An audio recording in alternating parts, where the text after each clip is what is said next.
Priya's tasty വേൾഡിൻ്റെ പുതിയൊരു വീഡിയോയിലേക്ക് എല്ലാവർക്കും സ്വാഗതം. ഇന്ന് നമുക്ക് വളരെ എളുപ്പത്തിൽ ഫിഷ് ബിരിയാണി എങ്ങനെ ഉണ്ടാക്കാൻ നോക്കാം. അപ്പോൾ ഇതിനായി 1 കിലോ നെയ്മീൻ നന്നായി കഴുകി വൃത്തിയാക്കി എടുത്തു വെച്ചിട്ടുണ്ട്. ദശക്കട്ടിയുള്ള ഏത് മീനും നമുക്ക് ഈ ഒരു ഫിഷ് ബിരിയാണി ഉണ്ടാക്കാൻ വേണ്ടിയിട്ട് എടുക്കാവുന്നതാണ്. ഇനി നമുക്ക് ഇതിലൊരു കഷ്ണം മാത്രം മാറ്റി വെച്ചിട്ട് ബാക്കിയെല്ലാം നമുക്ക് മാരിനേറ്റ് ചെയ്തെടുക്കാം. അതിനായി ഒരു ബൗളിലേക്ക് 1.5 table spoon Kashmiri chilli powder ഇട്ട് കൊടുക്കാം. 1/2 ടീസ്പൂൺ മഞ്ഞൾപ്പൊടി, 1 ടീസ്പൂൺ കുരുമുളക് പൊടി, 1 ടീസ്പൂൺ ഇഞ്ചി വെളുത്തുള്ളി പേസ്റ്റ്, 1 ടീസ്പൂൺ വിനാഗിരി, 1 ടീസ്പൂൺ കോൺഫ്ലോർ, ആവശ്യത്തിന് ഉപ്പും കൂടി ചേർത്ത് ഇത് നന്നായിട്ട് മിക്സ് ചെയ്തെടുക്കാം. ഇതിലേക്ക് 1-2 ടേബിൾ സ്പൂൺ വെള്ളം കൂടി ചേർത്ത് നന്നായിട്ട് മിക്സ് ചെയ്തെടുക്കാം. ഇനി നമ്മൾ എടുത്തു വെച്ച മീനിലേക്ക് ഈ മസാല നന്നായിട്ട് തേച്ച് കൊടുക്കാം.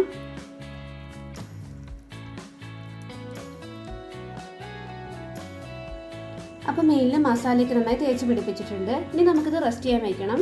ഒരു അരമണിക്കൂർ അല്ലെങ്കിൽ 1 മണിക്കൂർ നേരത്തേക്ക് നമുക്ക് റെസ്റ്റ് ചെയ്യാൻ വെക്കാം. ഇനി നമുക്ക് ഈ മീനൊന്ന് ഫ്രൈ ചെയ്തെടുക്കാം. അതിനായി ചൂടായ എണ്ണയിലേക്ക് ഇട്ട് കൊടുക്കാം. കുറച്ച് ദശക്കട്ടിയുള്ള മീനായതുകൊണ്ട് നമുക്ക് മീഡിയം ഫ്ലെയിമിൽ ഇട്ടിട്ടൊന്ന് ഫ്രൈ ചെയ്തെടുത്താൽ മതിയേ. അധികം നേരിട്ടിട്ട് ഡ്രൈ ഫ്രൈ ചെയ്യേണ്ട ആവശ്യമൊന്നുമില്ല. ഏകദേശം ഒരു 3/4 ഭാഗം വെന്ത് കിട്ടിയാൽ മതി. അപ്പോൾ നമ്മുടെ മീൻ ഇവിടെ ഫ്രൈ ആയി കിട്ടിയിട്ടുണ്ട്. ഇനി നമുക്കിത് എണ്ണയിൽ നിന്നും കോരിയെടുക്കാം. ഇനി നമുക്ക് മസാല തയ്യാറാക്കി എടുക്കാം. അപ്പോൾ അതിന് വേണ്ടിയിട്ട് നമ്മൾ നേരത്തെ മീൻ ഫ്രൈ ചെയ്തെടുത്തില്ലേ, അതിൻ്റെ ബാക്കി എണ്ണ നമുക്കിതിലേക്ക് ഒഴിച്ചു കൊടുക്കാം. ഇതിലേക്ക് 1 ടേബിൾ സ്പൂൺ ഇഞ്ചിയും വെളുത്തുള്ളിയും അതുപോലെ 3 പച്ചമുളകും കൂടി ചതച്ചത് ചേർത്ത് കൊടുക്കാം.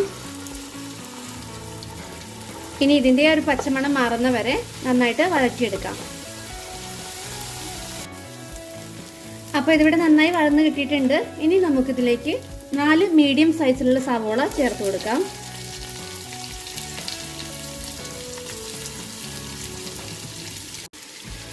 ഇനി ഇതെല്ലാം കൂടി നന്നായി വഴറ്റിയെടുക്കാം.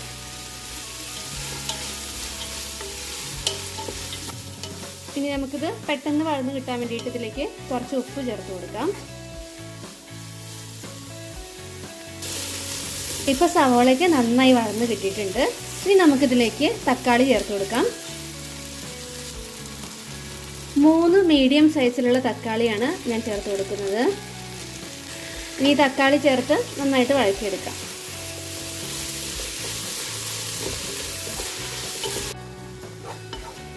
ഇപ്പോൾ തക്കാളിയൊക്കെ നന്നായി വഴന്നു വന്നിട്ടുണ്ട്. ഇനി നമുക്കിതിലേക്ക് പൊടികൾ ചേർത്ത് കൊടുക്കാം. ഇതിലേക്ക് 1/2 ടീസ്പൂൺ മഞ്ഞൾപ്പൊടിയും 1/2 ടീസ്പൂൺ കുരുമുളക് പൊടിയും 1 ടീസ്പൂൺ ബിരിയാണി മസാലയും 3/4 ടീസ്പൂൺ ഗരം മസാലയും കൂടി ചേർത്ത് നന്നായിട്ട് വഴറ്റിയെടുക്കാം.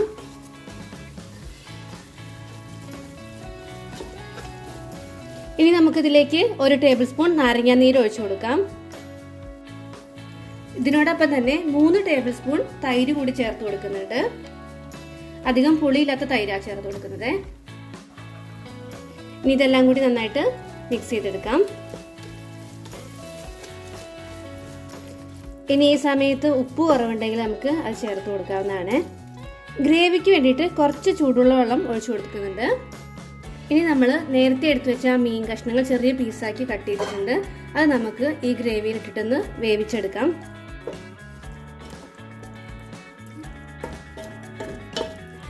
മീനിൻ്റെ നല്ലൊരു ഫ്ലേവർ ഇറങ്ങാൻ വേണ്ടിയിട്ടാട്ടോ ഇങ്ങനെ ചെയ്യുന്നത്. അപ്പോൾ നമ്മുടെ മീൻ ഇവിടെ വെന്ത് കിട്ടിയിട്ടുണ്ട്.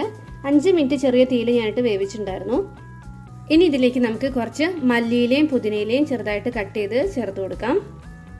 ഇതിനോടൊപ്പം തന്നെ കുറച്ച് ഉള്ളി ഞാൻ വറുത്തെടുത്തിട്ടുണ്ടായിരുന്നു. അത് നമുക്ക് ചേർത്ത് കൊടുക്കാം. ഇനി ഇതെല്ലാം കൂടി നന്നായിട്ട് മിക്സ് ചെയ്തെടുക്കാം.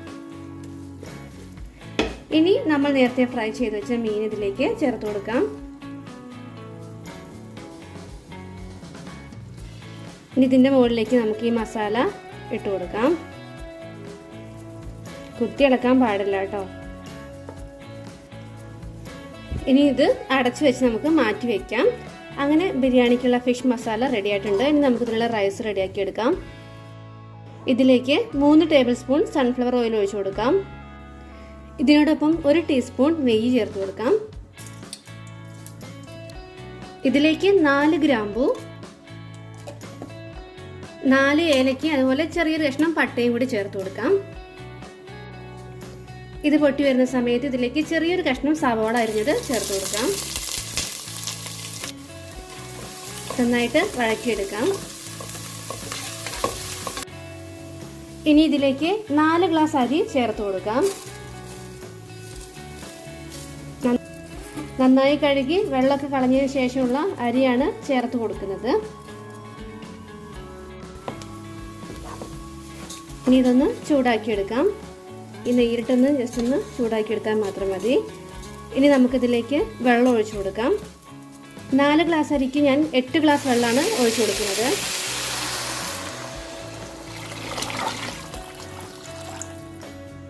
അതുപോലെ ചൂടുള്ള വെള്ളമാണ് ഞാൻ ഒഴിച്ചു കൊടുക്കുന്നത്. ഇനി നമുക്കിതിലേക്ക് ഉപ്പ് ചേർത്ത് കൊടുക്കാം. ഇനി ഇത് മീഡിയം ഫ്ലെയിമിലിട്ടിട്ട് നമുക്കിതൊന്ന് വേവിച്ചെടുക്കാം. അപ്പോൾ നമ്മുടെ റൈസ് ഇവിടെ റെഡിയായി കിട്ടിയിട്ടുണ്ട്. ഇടയ്ക്കൊക്കെ ഒന്ന് തുറന്ന് നോക്കിയിട്ട് വേണം വീണ്ടും വേവിച്ചെടുക്കാൻ. ഇനി നമ്മൾ വേവിച്ച് വെച്ച റൈസ് നമ്മൾ നേരത്തെ മാറ്റി വെച്ച മസാലയുടെ മുകളിലേക്ക് ഇട്ട് കൊടുക്കാം. ഓരോ ലെയറായിട്ട് വേണം നമുക്ക് റൈസ് ഇട്ട് കൊടുക്കാൻ. ഇനി ഇതിൻ്റെ മുകളിലേക്ക് കുറച്ച് മല്ലിയിലയും പുതിനയിലയും ഇട്ട് കൊടുക്കാം. അതുപോലെ കുറച്ച് സവാള ഫ്രൈ ചെയ്തതും കുറച്ച് അണ്ടിപ്പരിപ്പും മുന്തിരിയും കൂടി ഇട്ട് കൊടുക്കാം. വീണ്ടും ഇതിൻ്റെ മുകളിലേക്ക് കുറച്ച് റൈസ് ഇട്ട് കൊടുക്കാം. ഇനി ഇതിൻ്റെ മുകളിലേക്ക് 1/4 ടീസ്പൂൺ മഞ്ഞൾപ്പൊടി, 3 ടീസ്പൂൺ പാലിൽ മിക്സ് ചെയ്തത് ജസ്റ്റ് ഒന്നിങ്ങനെ ഒഴിച്ചു കൊടുക്കാം. അവസാനമായി ഇതിൻ്റെ മുകളിലേക്ക് കുറച്ച് മല്ലിയിലയും പുതിനയിലയും കൂടി ചേർത്ത് കൊടുക്കാം. അതിനോടൊപ്പം തന്നെ ഫ്രൈ ചെയ്ത് വെച്ച സവാളയും അണ്ടിപ്പരിപ്പും മുന്തിരിയും ചേർത്ത് കൊടുക്കാം. ഇതിൻ്റെ മുകളിലേക്ക് നമ്മൾ നേരത്തെ കലക്കി വെച്ച ആ മഞ്ഞളും അതുപോലെ പാലും കൂടിയുള്ള ആ മിക്സ് ചേർത്ത് കൊടുക്കാം. കുറച്ച് നെയ്യ് ഇട്ട് കൊടുക്കാം. ഇനി ഇതൊരു അലുമിനിയം ഫോയിൽ കൊണ്ട് കവർ ചെയ്യാം. എന്നിട്ട് ഈ ഒരു അടപ്പ് കൊണ്ട് അടച്ചു വയ്ക്കാം. ഇനി ഒരു പഴയ തവ അടുപ്പത്ത് വെച്ച് അതിൻ്റെ മുകളിലേക്ക് നമുക്കിത് കയറ്റി വയ്ക്കാം. എന്നിട്ട് ലോ ഫ്ലെയിമിലിട്ടിട്ട് ഒരു 10 മിനിറ്റ് നേരം ഒന്ന് ചൂടാക്കിയെടുക്കാം. അങ്ങനെ 10 മിനിറ്റിന് ശേഷം ഞാനിത് ഓപ്പൺ ചെയ്യാണ്.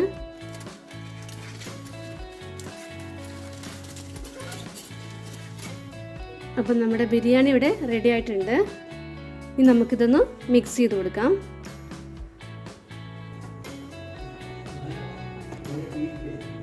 ഇനി നമുക്കിത് ചൂടോടുകൂടി സെർവ് ചെയ്യാം. അങ്ങനെ നമ്മുടെ ഫിഷ് ബിരിയാണി ഇവിടെ റെഡി ആയിട്ടുണ്ട്. അപ്പം നിങ്ങളെല്ലാവരും ഈ രീതിയിൽ ഉണ്ടാക്കി നോക്കണേ. ഇഷ്ടപ്പെട്ടു കഴിഞ്ഞാൽ ലൈക്ക് ചെയ്യാനും ഷെയർ ചെയ്യാനും പ്രിയാസ് ടേസ്റ്റി വേൾഡ് എന്ന നമ്മുടെ ഈ ചാനൽ സബ്സ്ക്രൈബ് ചെയ്യാനും മറക്കരുത്. താങ്ക്